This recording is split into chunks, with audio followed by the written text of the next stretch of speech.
So you'd think once someone's in hell, that's pretty much it. Yeah. Game over, right? Seems that way, right?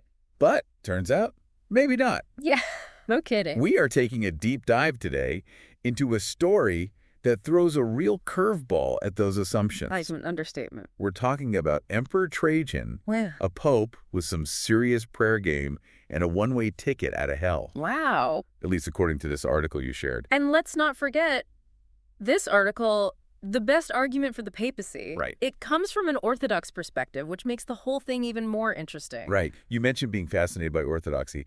And honestly, when I saw this, I was like, we have to unpack this together. Oh, yeah. Because a story like this, Yeah. argued this way, Right. it's going to shake things up. To say the least. The Orthodox Church and papal supremacy. I know, right? Those two don't usually go hand in hand. Exactly, which is why this story is such a wild card. For sure. But before we get into the theological tug-of-war, let's set the stage. Okay. Imagine ancient Rome, gladiators, emperors, Whole shebang. the whole shebang. And that's where we meet Emperor Trajan, ruling from 98 to 117 AD. Okay. History remembers him as a pretty solid leader, Mm-hmm. just expanded the empire, the Yeah, works. sure. But here's the kicker. Okay.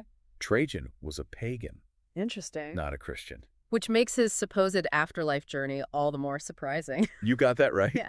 So fast forward a few centuries. Okay.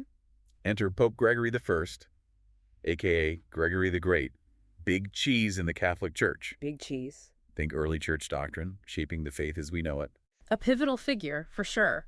He laid the groundwork for a lot of what we understand about the church today. Now, St. John Damascene, another major figure in the church, Yes. he recounts this story. Okay.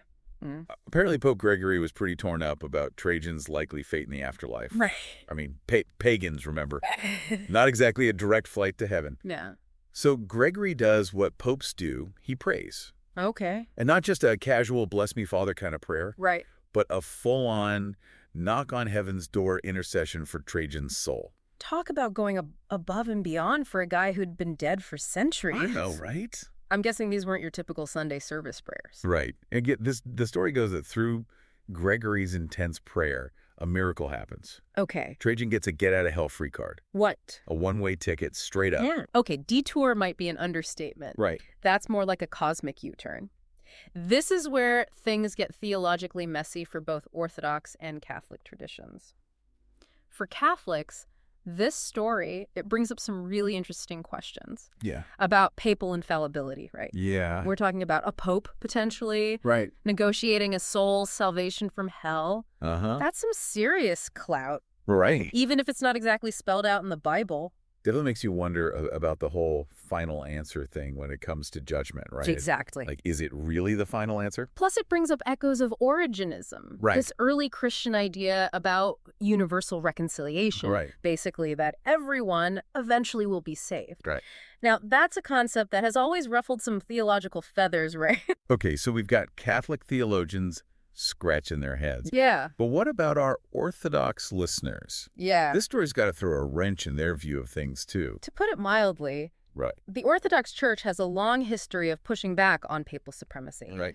And here we have one of their own saints, John Damascene, Right. sharing a story where the Pope basically calls a divine mulligan.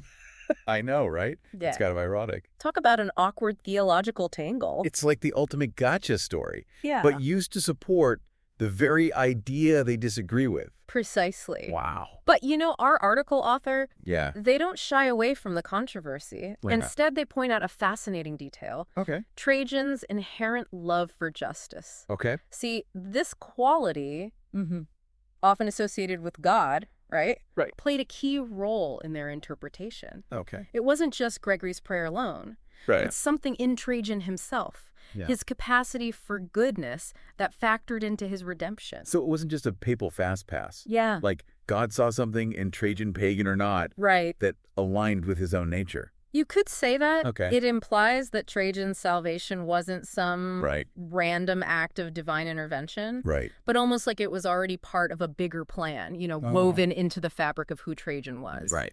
And that gets to the heart of the free will versus predestination debate, right? Right. Does God choose us, or do we, through our actions Right. and the people we become, Right. choose him? Oh, okay. So now we're going deep. Right. And this reminds me of a quote from the article that really struck me. Okay.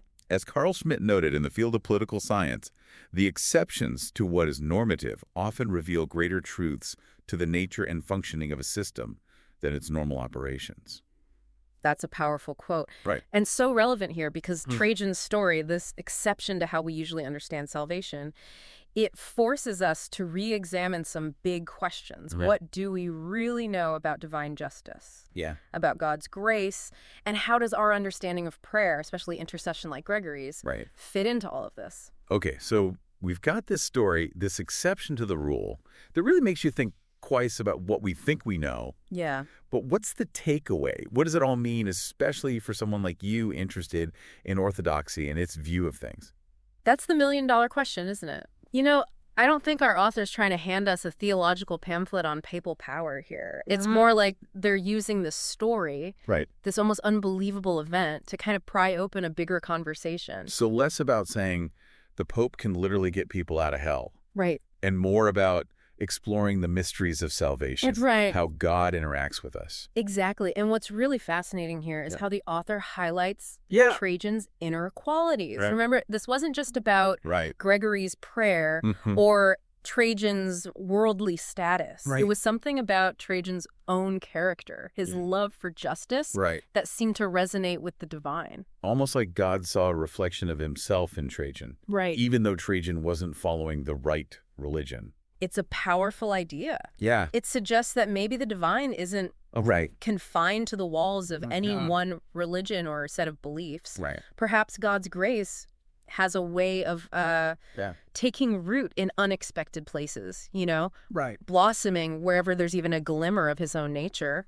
That's a hopeful thought. Yeah. And it raises another question. Yeah. If a pagan emperor, Right. someone who, by all accounts, wasn't actively seeking God, Right. could find grace through this almost backdoor route, Right. what does that say about the extent of God's mercy? Yeah. What about the people in our own lives Right.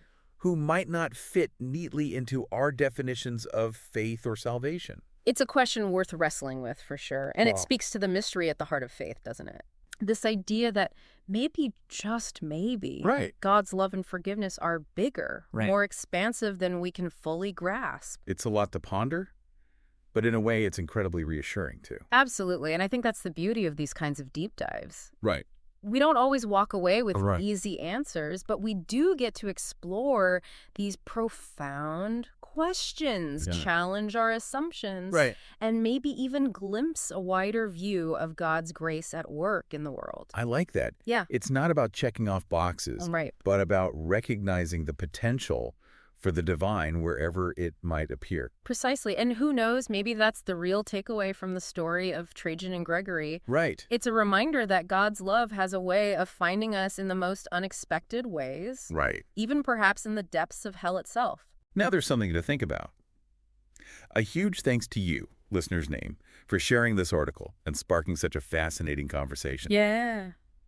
And to everyone listening, keep diving deep, keep asking those big questions, and who knows what you might discover.